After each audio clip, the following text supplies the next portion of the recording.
ہمیں سکینہ کو یاد آیا وہ سینہ۔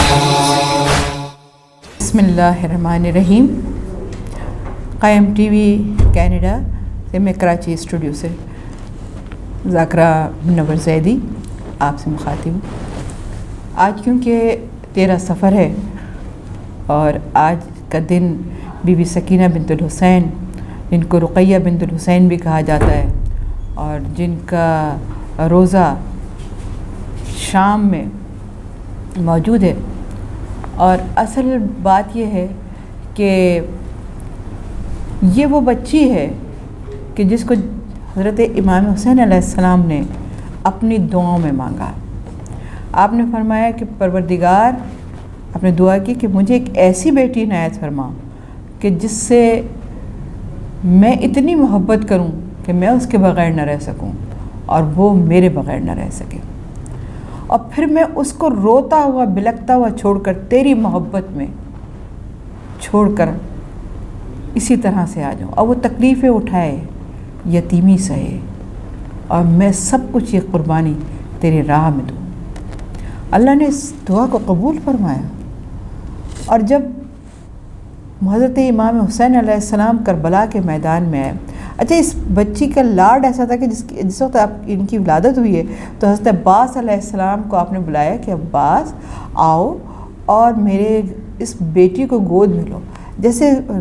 حضرت عباس علیہ السلام نے ان کو گودی میں لیا تو دونوں ہاتھوں کو آگے بڑھایا۔ تو میں کبھی کبھی سوچتی ہوں کہ جب آپ نے آگے بڑھایا ہوگا تو مولا امام حسین کو تو کیونکہ واقعہ کربلا کا سب کچھ معلوم تھا، ضرور دل میں یہ خیال تو ضرور آیا ہوگا کہ یہ جن ہاتھوں کو بڑھا کر سکینہ کو گود میں لے رہا ہے، یہی ہاتھ کٹ کے گریں گے کربلا کے میدان میں، اور وہ بھی سکینہ کے پیار میں، سکینہ کی محبت میں، اور اس پانی کی خاطر آپ نے گودی میں لیا، پیار کیا سکینہ کو، اور کہا کہ اس کو تو کلیجے سے لگا کر آقا ایسا لگتا ہے کہ دل کو سکون مل گیا۔ اسی لیے آپ کا نام بھی سکینہ بھی لوگ کہتے ہیں، اور رقیہ بنت الحسین بھی۔ نام مختلف ہوتے ہیں، القابات کے حساب سے بھی ہوتے ہیں، لیکن اس میں کوئی اختلاف نہیں، شخصیت میں کوئی اختلاف نہیں ہے۔ اب جب شہزادی جوں بڑی ہوئی تو یہ پیدل چلنا نہیں جانتے تھے، سینے پہ جب نیند آتی تھی بابا کے سینے پر سوتی تھی، جب اٹھتی تھی تو حضرت عباس کی گود میں ہوتی تھی، کبھی شہزادہ علی اکبر کی گود میں، کبھی پھوپھی کی گود میں، کبھی ماں کی گود میں، اور ان کی والدہ پر بھی میرا لاکھوں درود و سلام کہ وہ بیوی تھی کہ جن کی گود میں 2 ہی پھول کھلے، ایک کا نام علی اصغر اور ایک کا نام سکینہ۔ حضرت علی اصغر تو صرف 6 ماہ کے بتائے جاتے ہیں، اور اس قدر بہترین بیوی تھی یہ، کیونکہ یہ بھی ایک سردار کی بیٹی تھی، اور ان کی شادی جس وقت ہوئی ہے تو انہوں نے بی بی زینب علیہ السلام اور بی بی ام کلثوم کو دیکھنے کا ان کا بڑا شوق تھا۔ تو ایک دن جب شادی ہو کر آئیں تو بی بی فضہ جتنی دفعہ حجرے میں آئیں تو حضرت امام حسین علیہ السلام نے اٹھ کر سلام کیا، تو be be Fizza be be ام رباب یہ سمجھی کہ بی بی فضہ جو ہیں شاید ان کی والدہ ہیں۔ تو جب حضرت امام حسین کسی کام سے حجرے سے باہر گئے تو آپ نے بی بی ام رباب نے یہ پوچھا بی بی فضہ سے، کیا آپ والدہ امام حسین علیہ السلام ہیں؟ انہوں نے کہا نہیں بیٹا، میں تو ان کی ماں کی کنیز ہوں، یہ تو ان کی محبت ہے کہ یہ مجھے اماں کہتے ہیں۔ اچھا، بی بی فضہ وہ شخصیت ہیں کہ جنہوں نے معصومین کے ساتھ زندگی بسر کی، جو ہر کلام جو کرتی تھی وہ قرآن کریم سے کرتی تھی، کیونکہ بی بی جناب سیدہ کا انداز ہی یہ تھا کہ کلام قرآن پاک سے، تو وہی سب کچھ انہوں نے بھی سیکھا تھا۔ تو انہوں نے یہ کہا کہ بی بی فضہ سے کہ میں یہ چاہتی ہوں کہ یہ شہزادیوں کی زیارت کر لوں، ثانیہ زہرا ہیں، وہ کب تشریف لائیں گی؟ کہا کہ وہ شام میں آتی ہیں۔ شام کا بڑی بے چینی سے انتظار کرنے، جب عشاء کی نماز کے بعد جب مولا حسین گھر تشریف لائے تو آپ نے حضرت عباس علیہ السلام کو آواز دی۔ اب دیکھیں کتنی خوبصورت گھر تھا وہ، کہ آپ پورے صحن میں آپ دیکھ رہی ہیں کہ کرسیاں لگا دی گئی ہیں، ایک تخت بچھا دیا گیا ہے، سارے بنی ہاشم کے جوان تیار ہو کر آواز، ایک خوبصورت نوجوان باہر نکلا۔ بی بی ام رباب نے پوچھا یہ کون ہے؟ کہا کہ یہ عباس علمدار ہیں۔ کہا کہ یہ حضرت مشکل کشا کے چھوٹے بیٹے ہیں۔ کہا اب جب انہوں نے آواز سنی کہ وہ جو نوجوان ہے باہر نکل کے کہتا ہے کہ اے بنی ہاشم کے جوانوں، جلدی سب باہر آؤ اور گھیرا کرو مولا حسین کے ارد گرد کہ ہم مسجد میں نماز کی طرف جا رہے ہیں۔ اس انداز سے حضرت امام حسین جاتے تھے کہ 18 بنی ہاشم جو تھے مولا حسین کو گھیرے ہوئے ہوتے تھے، اور مولا حسین جب پڑھ کر نماز واپس آئے تو سب اپنی اپنی کرسیوں بیٹھے، مولا حسین تخت پہ بیٹھے، اور پھر کہا کہ عباس جاؤ زینب کو اور ام کلثوم کو لے کر آؤ۔ حضرت عباس نے ایک صدا دی کہ آؤ بنی ہاشم کے جوانوں، شہزادیوں کو لینے کے لیے چلتے ہیں۔ اور جب لینے کے لیے جا رہے تھے تو انداز کیا تھا کہ آواز دی کہ خبردار کوئی باہر نہ نکلے، کوئی چھتوں پر نظر نہ آئے، اس لیے کہ ثانیہ زہرا تشریف لا رہی ہیں۔ اس شان سے بی بی شہزادیاں اپنے بھائیوں کے جھرمٹ میں اپنی ماں کے گھر آتی تھیں۔ جیسے ہی شہزادیاں آئیں مولا حسین اٹھ کے کھڑے، مولا حسین اٹھے، سارا گھرانہ اٹھ گیا۔ حضرت زینب کا استقبال کیا، ڈیوڑی پر جا کر کلیجے سے لگایا، بٹھایا، اور پھر بیٹھ کر آپ نے ایک جملہ کہا کہ ام رباب تم سے ملنے کی اشتیاق رکھتی ہیں۔ اور جب آپ ان سے ملی